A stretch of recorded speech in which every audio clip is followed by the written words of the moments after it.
My mother grew up on a farm and went away and worked her way through teacher's college and then came back home and taught school for 4 years. Then she and my daddy ran away and got married. They ran about 1.5 miles from Crabtree to Fines Creek. He was 43, she was 25. They had neither ever been married before. They stayed for 3 or 4 days before they'd show up again at home. In the next couple of years, my brother and I were born. When we started to school, she decided she wanted to go back to teaching again. We went to school at Hazelwood School, almost inside of our house. But she couldn't get a job there. She had to get a job all the way across town teaching at East Waynesville School. That was no problem, actually, except that my mother was one of those teachers who thought her day was wasted if she didn't get to school before the janitor did. And she wouldn't dare leave in the afternoon until the principal had gone home. The only problem with that was that she took my brother and myself to school as she went in the morning. Dropped us off, and then she went on across town. In the afternoon, we'd wait till she finally left, and she'd pick us up on the way home. Wasn't so bad up through September and on into this part of October, but along toward Thanksgiving, it got kind of rough. We could see our house almost. And we'd say, why can't we walk home? And she'd say, boys, don't you know anything? It's not safe for children to go home by themselves after school in the afternoon. I thought, well, why is it safe for us to stay down here and freeze to death on the steps of this school? At least we could go home and die where it's warm. Well, finally she began to catch on to this a little bit, because one day she came in and told us she had a plan. She said, listen, boys, when that bell rings today, you go as straight as you can go to Miss Annie McIntosh's house. Miss Annie was our nearest neighbor, and the plan had been made for her to be our after-school babysitter. Once we started going to her house, we went every chance we got. It was a wonderful place to go. A big, sort of ridiculous-looking, kind of Victorian house. It had 2 porches downstairs, and the upstairs one screened in for sleeping in the summer, 5 sides. The roof ran up like pie wedges to a point on top, which had a lightning rod on it with a blue glass ball in the middle, a cable that snaked down off the edge of the roof and fell to a stake in the ground. The roof was tin, but not like at our house. This roof was covered with fancy tin shingles with scalloped edges along the bottoms. The kitchen was just 1 story, and it stuck off to the side at a funny angle. The house was a wonderful place to play. It had 2 sets of stairs, a big curving set of stairs inside the front door that followed the bulge of those odd walls. It had a wonderful banister you could slide down if you stopped before the big post at the bottom. And then a little secret set of stairs with door at the top and bottom that sort of went sneaking down from the back of the hall upstairs to the corner of the kitchen below. 3 people lived there.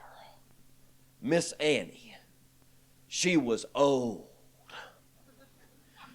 She could have been 50. In reality, she was probably somewhere up in her 70s, maybe 80 or so. And also in reality, she was not Miss, but Mrs. She had been a widow so long, though, that she used her maiden name and everyone called her Miss Annie. Miss Annie had a motto that summarized all of world history. People get what they deserve. She would say, oh, don't get so excited when something good happens. Don't get so excited. That's been coming. Something real sad happened. Oh, don't worry about that. That's been on its way. People get what they deserve. She believed it. My daddy said it didn't suit her. She was what he called a patron saint of lost causes. You see, she was Miss Annie, because her husband, to hear her tell about it, had been killed in the way old McKinley messed up Grover Cleveland's little play War. He had died in Cuba in the Spanish-American War as a young man, leaving her alone with 4 sons and a daughter to raise by herself. And her father, again to hear her tell about it, old Colonel McIntosh, had been killed by a bunch of Kirk's marauders over about Unicoi, Tennessee, in the Northern Aggression. And they had brought him home in a big pine coffin with a Confederate flag on top. But still, she said, people get what they deserve. The second person who lived there was Mary Catherine. Mary Catherine was about 7 years old on the inside. She was probably 40 or so on the outside. If she had been born in a different time, or even in a different place, there would have been a school for her. But being born when and where she was, it was either just Hazelwood School or nothing. Miss Annie had taken her down to school when she was 6 years old, had enrolled her in the first grade some 35 years before that, had walked back to get her every afternoon after school. But on Friday afternoon, when she walked onto the playground and saw Mary Catherine sitting there under a tree, crying her eyes out, while the rest of the first grade girls skipped rope singing, Mary Catherine McIntosh got no brains, oh my gosh. She never went back to school again. And here, nearly 40 years later, she was still 7 years old, our constant playmate and companion. The third resident of the big house was Rachel. Her full name was Rattling Rachel. She was a gray 1939 Chevrolet with a sharp-pointed, chrome-plated nose and little tail lights that looked like gray torpedoes running backwards. A wonderful car. Rachel had 2 gear shifts. She had come from the factory with a column shift and one of the first vacuum clutches you could get in a Chevrolet. Miss Annie said it burned up. My brother and I crawled all around under that car trying to see where the fire had been. We never could figure that out. The dirt road mechanic who had fixed Rachel had dropped out that whole transmission and matched up one from another Chevy, but this one had a floor shift. So he had to cut a hole in the floorboard, run the gear shift through, cut out a carpet scrap and slide it down over the gear shift and let it slip around there on the floor to keep the dirt from coming through. And now Rachel had 2 gear shifts. The dead one still there on the steering column and the live one growing up out of the floor. Whenever we went anywhere, Miss Annie drove and I rode in her lap. I could tell when it was time. I could feel her left knee sinking under my bottom as she pushed the clutch in before she ever said it, but she'd say it anyway, shift! And I'd throw mine up into second, and she'd grind hers up into second, let out the clutch, Rachel would jump, and here we go. Wonderful car. Took 2 people to drive it. Well, as soon as we really started going to Miss Annie's house, we just went every time we could. One day when we went to town in Rachel, we stopped at the library and loaded the whole back seat full of books. She said, they're for Mary Catherine. I thought, well, Mary Catherine can't read big old books like that. But we got home and we found out what it was all about. After lunchtime every day, Miss Annie read to Mary Catherine. And we listened first outside the window till she caught us and told us to come on inside. And then we begged for her to wait till after school, or we go on Saturdays or Sundays or during the summer and listen to her read. Her favorites were those Thomas Nelson Page adventures, 2 Little Confederates. The one we loved the most, a square reddish book called Beautiful Joe. about a dog who had been abused by a man named Jenkins, who chopped the dog's ears and tail off until it finally found a home with someone who thought it was beautiful. Kipling's poems, she read and read and read. Sometimes at Miss Annie's house, things would get a little dull, and she'd say, "Come on, boys, let's shoot some Yankees." We'd go back in the bedroom to where she kept the Confederate flag from her father's coffin, folded in the bottom drawer. She'd bring out the flag and thumbtack it to a broomstick. Mary Catherine always got to carry the flag because we might let it touch the ground. And then here we'd go through the pastures and woods and over hills and through fields, shooting at Yankees that had to be behind every rock and every bush and every stump till she had us completely worn out. And then we'd drag back to the house and see who won. The winner was the person who had been wounded the most and lived through it. We'd gather up wounds, cockleburs, beggar lice, count them all up. I got hit 27 times. I'm not even bleeding. I won. Mother said, "What did you do at Miss Annie's today?" "We shot Yankees." She'd look at my daddy and say, "That woman is C-R-A-Z-Y."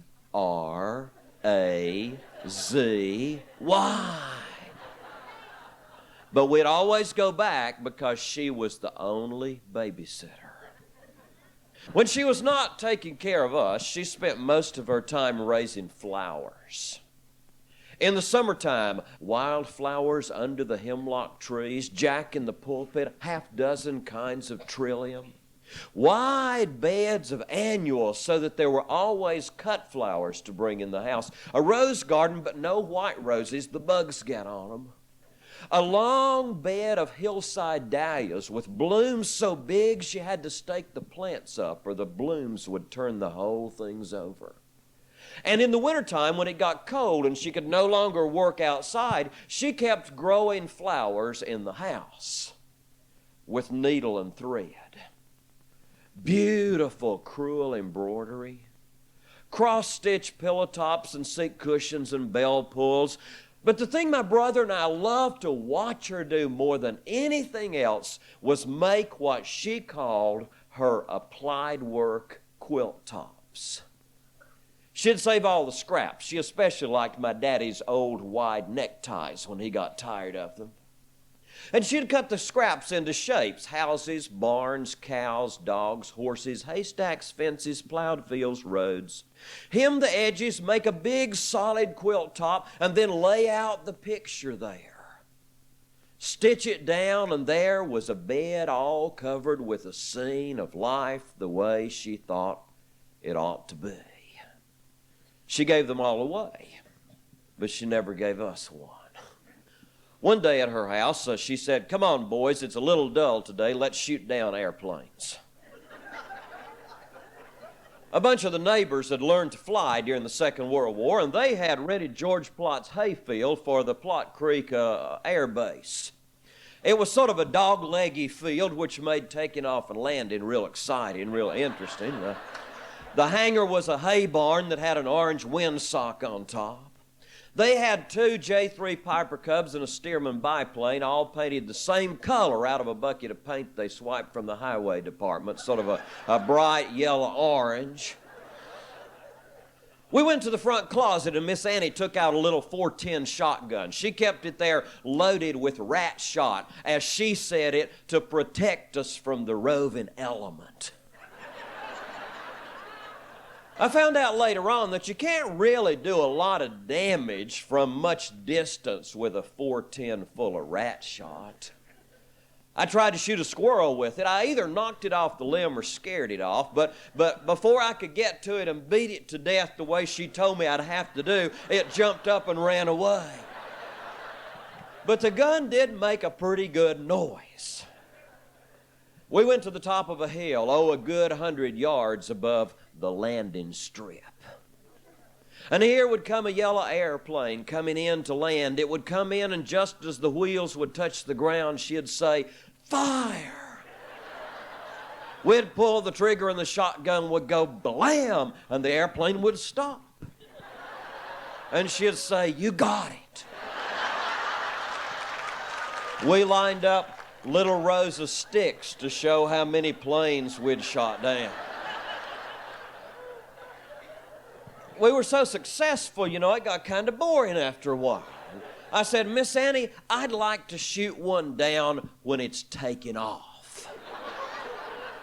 She said, "Oh, they're hard to hit when they're taking off. But you can try." Loaded up the shotgun. Here, one of the yellow piper cubs went out of sight at the other end of the field. We could hear the engine run up, and then here it came, the tail already off the ground. Most of the way down the field, it left the ground about 10 feet in the air. She said, "Fire!" I pulled the trigger. The shotgun went blam! And the piper cub went.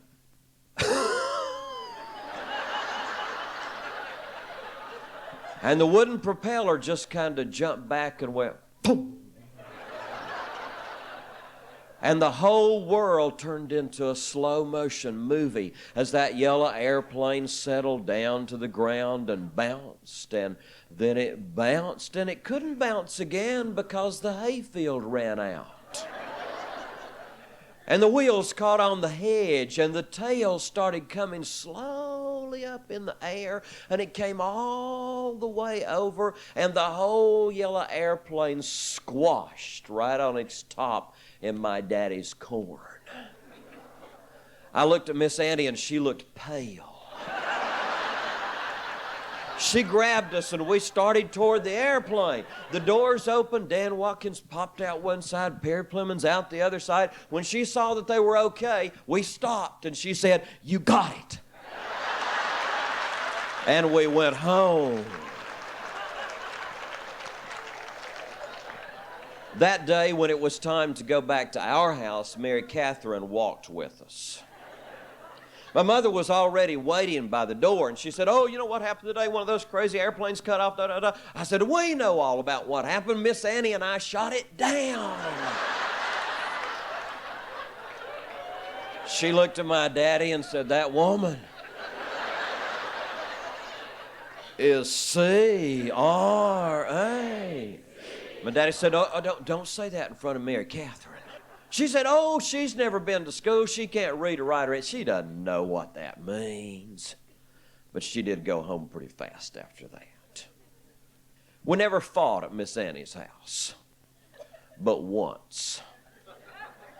One day, my brother and I tried to have a little fight. It didn't last very long. We got it over with in maybe 5 or 10 minutes, but we didn't get it over with fast enough. She walked in on us.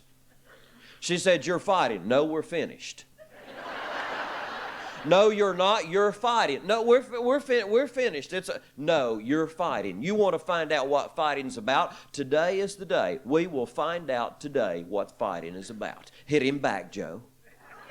I can't even see where you hit him. Hit him till I can see it turn red where you hit him. And if you can't do it with a fist, open up and slap.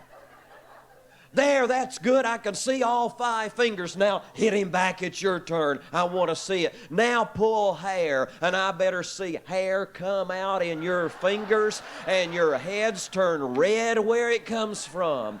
Now scratch, boys. Scratch at the same time. Now it's time to bite, and if I can't see the tooth marks in 2 or 3 days from now, you'll have to bite again. And there she stood and made us fight.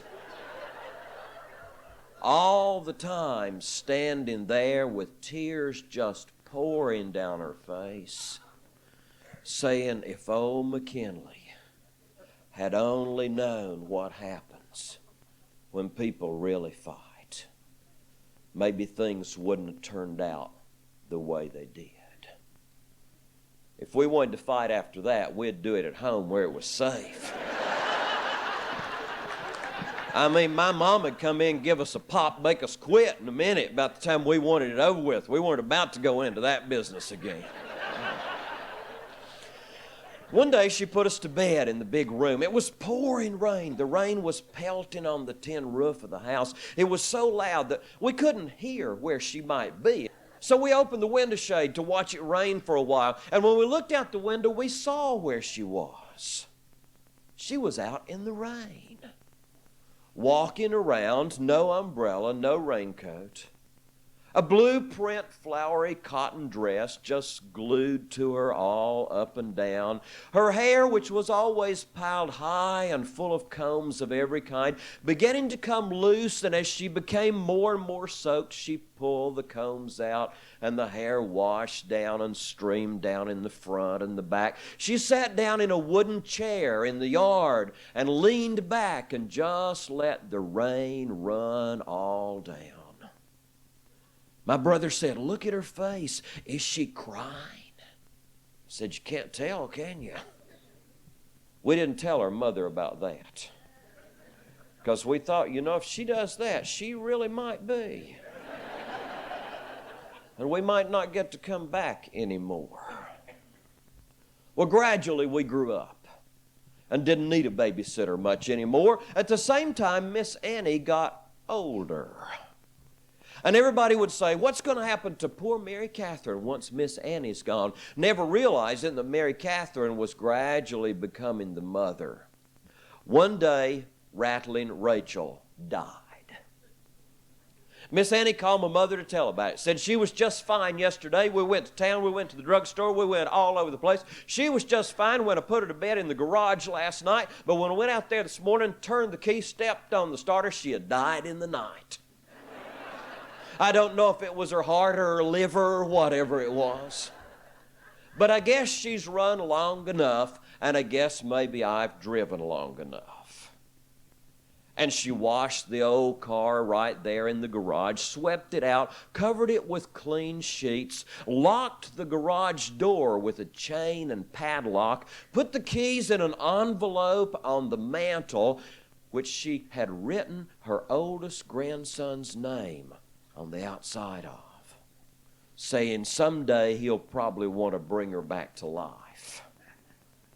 And from that day on, my mother became her chauffeur. She'd call up and say, "I need to go to the doctor." And we'd pile in our blue car, bounce up Rattling Rachel's old road, and load up Miss Annie and Mary Catherine, just like old times. We'd go to the doctor's office and then come out, and she'd say, "I need to go by the library." And we'd go by, haul in armloads of books and bring out more books. Need to run by the drugstore for a minute.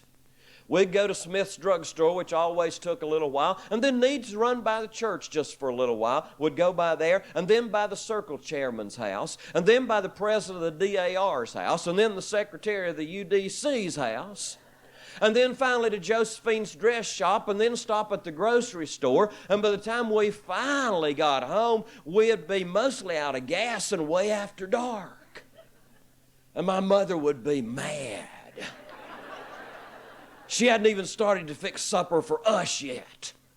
But my daddy would say, "Now you have to calm down, you have to calm down. You have to take her places, because she helped us raise the boys." And we took her places forever. Gradually, the wildflowers got wilder because no one could mow the yard. They didn't care. They just sort of eased their way on up toward the house and were prettier and prettier every year. Miss Annie didn't die all at once. She just sort of quit working one part at a time. First, her legs quit, and she couldn't go outside and raise the flowers anymore. That didn't seem to make much difference to the great outdoors. But she kept raising flowers inside until finally her eyes began to quit. She would try to work through a big magnifying glass with a bright light, but we could tell that she couldn't see because both her fingers and the needlework came out all bloody. But still, she tried.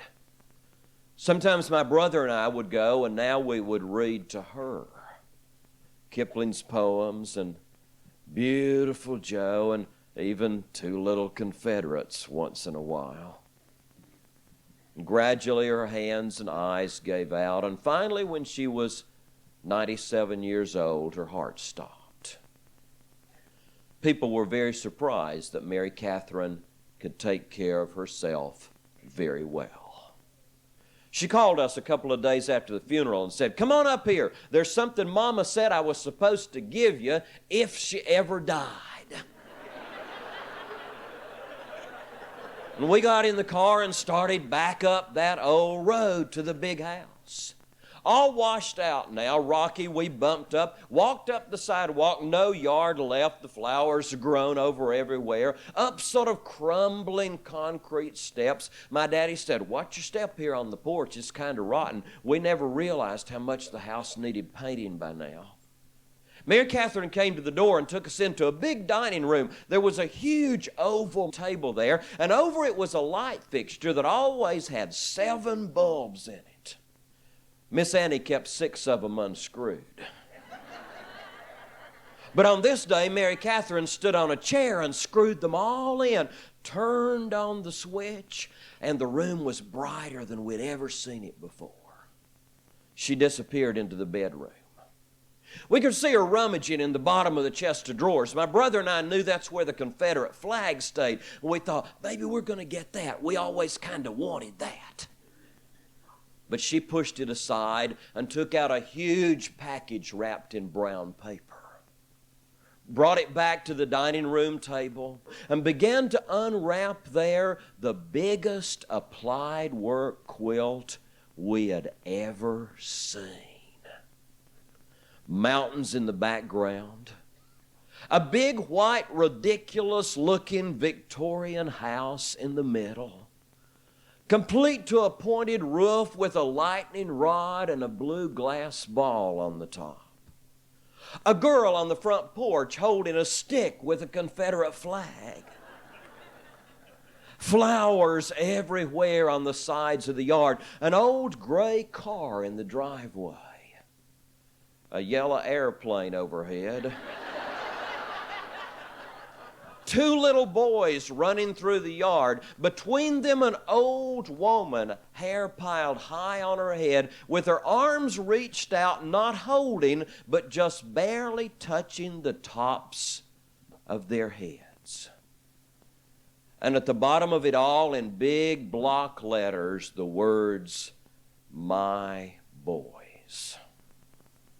My mother began to cry. She said, "Why did she do it? And how did she do it with those old hands when she couldn't even see?" My daddy tried to save the day. He always did. And he said, "Oh, you know why she did it. Now just think about it. Why, you took her everywhere. You drove her all around town. And like she says, people get what they deserve. That's why she did it. Isn't that right, Mary Catherine?" Mary Catherine said, "No. She did it because she was C-R-A-Z-Y."